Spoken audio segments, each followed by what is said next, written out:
I'm Stephen, USSR Robinson, and you're watching Sport Icons. Papa! Right, now, it would be no surprise that I was always going to do a review for Steve Robinson versus Reece Barlow. And the reason I'm doing it right now is because Sky Sports have just released the full fight here on YouTube. So now I can put a link to it. So for those of you who have not watched it yet, please go give it a watch. But don't go there just yet. Listen to this video first and then go give it a watch. And then you'll see what it is I'm talking about. Now, in this video, I will be showing you some behind the scenes, if you like, footage of Stephen, where the move that he knocked out Reece Barlow in is what he's been doing in training for a little while. Ever since he knew that he was going to be fighting Reece Barlow, he's been using that move in training and moments before the ring walk and that as well. So that's the reason why he fought the way that he did, as in used the big left hook and the right hook. That's why he fought that way. Now, if anybody has watched his previous fights as a professional, especially like the first two, you'll see that he didn't fight that way. He fought straight on. So he was using the straight jab. In fact, on his debut, he knocked down his opponent with a jab. The guy got up, Steve finished him on the ropes. In the second fight for Steve, he fought a guy where he hurt the guy. He went up against the ropes and Steve was just throwing huge shots and landed a massive uppercut to the point where the guy's head snapped right the way back and his legs just buckled from underneath him. So what you've seen on Sky Sports with him fighting Reece Barlow is not his fighting style. His fighting style will be dependent on the opponent. Now, the reason that he was using the big hooks is for a number of reasons. Reece Barlow, he's had one fight before, and I know a few people being like a critical of Reece Barlow. Okay, but if you really look at it, Reece Barlow, yes, he had one fight before. Yes, he did lose it. He lost it on points to George Fox. George Fox is still an undefeated fighter, and he's one of Frank Warren's top prospects. Okay, and within that fight, he was using the jab quite well. But of course, we could see that he would move from side to side. If you move from side to side, you're susceptible to the hooks. Because if you just throw a straight jab or a straight right down the pipe, there's less of a target for you because the target is moving from left to right. Okay, that's why he was fighting that particular way. And he's been doing that move over and over again. Ultimately, he got the knockout, and that's a highlight reel knockout, okay? But again, yes, he will get tagged because of the style that he chose to do his fight. And the reason that he chose his style isn't really because he chose it, it's because Mark Lozelle chose it for him. Mark Lozelle is his trainer and manager. But Mark Lozelle was a world champion kickboxer and an undefeated professional boxer who trained under Freddie Roach at the Wild Card alongside Manny Pacquiao and others. So, of course, he's picked up a lot of the tips and tricks. Of course, unfortunately for him, he had to retire after a medical issue with the brain scan. But he was a fantastic fighter, absolutely fantastic fighter. But he's a very, very technical fighter, very technical. And for those of you who watch George O'Connor fight, you'll see what it is I'm talking about. There's a lot of technique that he teaches his fighters. Of course, George O'Connor, she had a lot of this already in her bag anyway because of her background on GB. But with Steve, obviously he's a heavyweight, and because of his opponent, while he has these skills, he does have them, okay? He fights. Now, because he spent quite a bit of time with Hughie Fury and Peter Fury down there while Hughie Fury was training for the Marius Wack fight, he was Hughie's main sparring partner down there, he was picking up a lot of the tips from Peter, which is use your size, and literally moving in a southpaw stance and things like that, back to an orthodox. So he can actually switch hit and evade a lot of the shots in the same way that the Furies do, the same way that Savannah Marshall does. So he does that a lot in training. And in fact, quite a lot of lockdown, he was actually doing a lot of that in training. Okay, but for this particular fight, he didn't need it. His chin is very good. He's never once been dropped as an amateur, as a pro, in sparring or anything like that. Okay, so we know that his chin's good, but this is heavyweight division. You never know. Everybody's got a button, and that button can be clipped at any point, and your legs will just go from under you. Okay, so yes, he does rely on his chin. That's why he did get tagged on a couple of occasions, but he wasn't worried about that. Let's also not forget 20 months out of the ring. That's nearly 2 years out of the ring through no fault of his own. The pandemic hit, of course. That was a huge chunk of that 20 months. But of course, he was supposed to have a couple of fights coming out of lockdown. But Steve's never going to talk about it, okay? But I will. I will say it.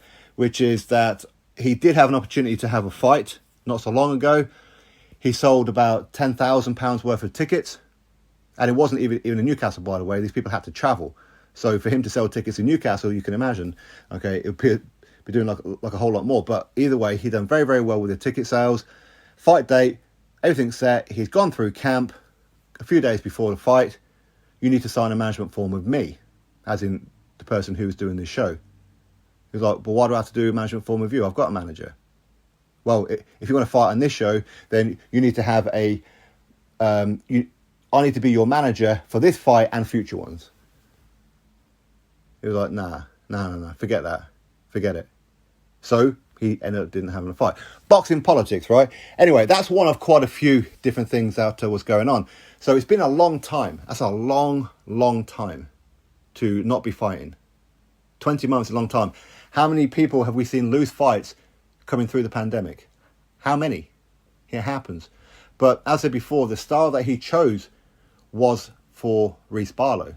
His next opponent, depending on his style, will then deter what style he fights this particular guy at.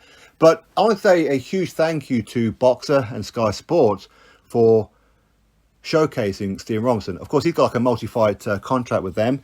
And it's weird, right? Because he wasn't originally supposed to be the closing act, if you like, of the show for Sky Sports, as in while the TV camera was still rolling. He was supposed to be on a little bit earlier. But of course, because of Steve, because of how he looks, because he's a funny guy, he's a charismatic guy, he's a larger-than-life character, and because he's a heavyweight as well, they said, you know what, Savannah Marshall, of course, she's the headliner, okay, but you will follow Savannah Marshall while the arena is packed, while the cameras are still rolling.